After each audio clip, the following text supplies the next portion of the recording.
Hello' everyone, আজি হৈছে শনিবাৰ। দিনটোৰ কেইবাটাও গুৰুত্বপূৰ্ণ খবৰ আপোনালোকলৈ লৈ আহিছোঁ। প্ৰথমটো গুৰুত্বপূৰ্ণ খবৰ, মুখ্যমন্ত্ৰী হিমন্ত বিশ্ব শৰ্মাৰ ঘোষণা। মিছন বসুন্ধৰাৰ দ্বাৰা উপকৃত হৈছে ৰাজ্যত 10 লাখ লোক। ধেমাজিত প্ৰায় 45,000 হিতাধিকাৰীক ভূমিপট্টা বিতৰণ মুখ্যমন্ত্ৰীৰ। সংসদ, জিলা আয়ুক্ত আৰু জ্যেষ্ঠ আৰক্ষী অধীক্ষকৰ কাৰ্যালয়েও শুভাৰম্ভ। মিছন বসুন্ধৰা 3.0ৰ অধীনত শুকুৰবাৰে ৰাজ্যৰ বিভিন্ন পৰিয়াল প্ৰতিষ্ঠান, ধৰ্মীয় অনুষ্ঠানে লাভ কৰিছে ভূমিপট্টা।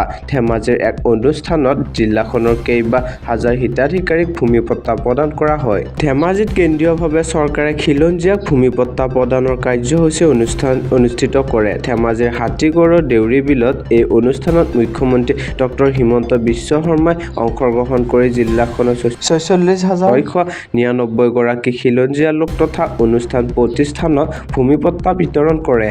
আন এক গুৰুত্বপূৰ্ণ খবৰলৈ আগবাঢ়িছো। আৰক্ষীক আক্ৰমণ কৰা কোনো হাৰি নাযাব। ভিডিঅ' ফটো চাই গ্ৰেপ্তাৰ কৰা হৈছে অভিযুক্তক। আৰক্ষী গাঁও প্ৰধানক আক্ৰমণ কৰিছিল বেদখলকাৰী মিয়াই। উচ্ছেদৰ জাননী দিবলৈ যোৱাৰ সময়তে কৰিছিল আক্ৰমণ। আৰক্ষী আক্ৰমণৰ ঘটনাক সহজভাৱে এৰি দিয়া নহ'ব বুলি সকিয়নি মুখ্যমন্ত্ৰীৰ। শেষৰটো বেদখলকাৰী উচ্ছেদ নকৰা পৰ্যন্ত অভিযান চলি থাকিব। পৰৱৰ্তী খবৰ, বিৰোধী মিত্ৰতাৰ আঁৰত 4 সমষ্টি। কংগ্ৰেছ ৰাইজৰ দলৰ মাজত 4 সমষ্টিক লৈ টনা-আজোৰা। কংগ্ৰেছ ৰাইজৰ দলৰ মাজত 4 সমষ্টিক লৈ টনা-আজোৰা, যাৰ বাবে বিৰোধী ঐক্যই গঠনত লাগিছে খেলিমেলি লগা 4 সমষ্টি ক্ৰমে ধিং, নাওবৈচা, বৰছলা আৰু দিছপুৰ। এখোজ আগুৱাই 2 খোজ পিছুৱাই বিৰোধী মিত্ৰজোঁট শিবিৰ। বিৰোধী ঐক্য গঠনত পুনৰ গেঁঠেলা। 4 বিধানসভা সমষ্টিক লৈ বিৰোধীৰ নিমিলা অংক। ৰাইজৰ দলক লাগে, কংগ্ৰেছে নিদিয়ে। কংগ্ৰেছ ৰাইজৰ দলৰ মাজত 4 সমষ্টিক লৈ টনা-আজোৰা, যাৰ বাবে বিৰোধী ঐক্য গঠনত লাগিছে খেলিমেলি লগা 4 সমষ্টি ক্ৰমে ধিং, নাওবৈচা, বৰছলা আৰু দিছপুৰ। ৰাইজৰ দলে দাবী কৰে 4 সমষ্টি এৰিব নিবিচাৰে কংগ্ৰেছ দলে। বিপৰীতে ৰাইজৰ দলকো লাগে ধিং, নাওবৈচা, বৰছলা আৰু দিছপুৰ, কিয়নো সংখ্যালঘু প্ৰধান ধিং, নাওবৈচা সমষ্টি এৰিব নিবিচাৰে অখিল গগৈ। পৰৱৰ্তী খবৰ, আজি ভাৰত বিশ্বৰ বিকাশৰ ইঞ্জিনত পৰিণত হৈছে। ৰাইজিং ভাৰত সন্মিলনত মন্তব্য প্ৰধানমন্ত্ৰী নৰেন্দ্ৰ মোদীৰ। আমি বেংকিং প্ৰণালীক শক্তিশালী আৰু ডাবল ইঞ্জিনৰ মুদ্ৰাস্ফীতি নিয়ন্ত্ৰণ কৰি তাক বিকাশৰ ইঞ্জিন কৰি তুলিছো। ৰাইজিং ভাৰত ছামিটত এই মন্তব্য কৰে প্ৰধানমন্ত্ৰী নৰেন্দ্ৰ মোদীয়ে।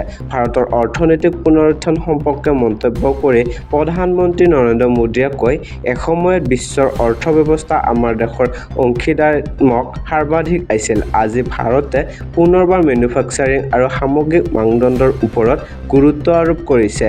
বিগত দশকত সংস্কাৰ তথা উল্লেখ কৰি মোদীয়ে কয়, আমি মেক ইন ইণ্ডিয়াত গুৰুত্ব দিলোঁ, বেংকিং ব্যৱস্থা শক্তিশালী কৰিলো আৰু 2টা সংখ্যাৰ মুদ্ৰাস্ফীতি নিয়ন্ত্ৰণ কৰি ইয়াক বিকাশৰ ইঞ্জিনলৈ ৰূপান্তৰ কৰিলো। আজি ভাৰত বিশ্বৰ বিকাশৰ ইঞ্জিনত পৰিণত হৈছে।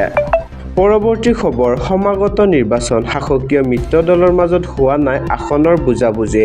কেইবাটাও সমষ্টিক লৈ নিমিলা অংক। কেইখন আসনত নিৰ্বাচন খেলিব অগপই।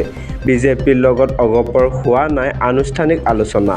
কেইখন আসনত নিৰ্বাচন খেলিব অগপই। উল্লেখযোগ্য যে নিৰ্বাচনক লৈ আৰু বেছি দিন নাই। তেনেস্থলীতে অগপৰ সভাপতিগৰাকীয়ে কেইখন আসনত নিৰ্বাচন খেলিব সেই কথা এতিয়াও ক'ব পৰা নাই। সভাপতিগৰাকীয়ে পূৰ্বৰ নিৰ্বাচনৰ হিচাপহে দিছে।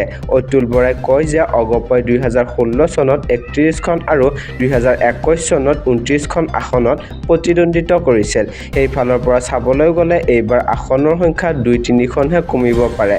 ইফালে অগপৰ ভিতৰচৰাত এইবাৰ 40খন আসনৰ দাবী উত্থাপন হৈছে। আনহাতে নিৰ্বাচন আহিলে মিত্ৰ দলৰ মাজত আকৰগোজা স্থিতি থকাটো স্বাভাৱিক বুলি ভাবে অতুল বৰাই। আলোচনাৰ মাজেৰে সকলো সমাধান হ'ব বুলি তেওঁ আশাবাদী। যদিও নিৰ্বাচনলৈ কিন্তু বেছি দিন নাই।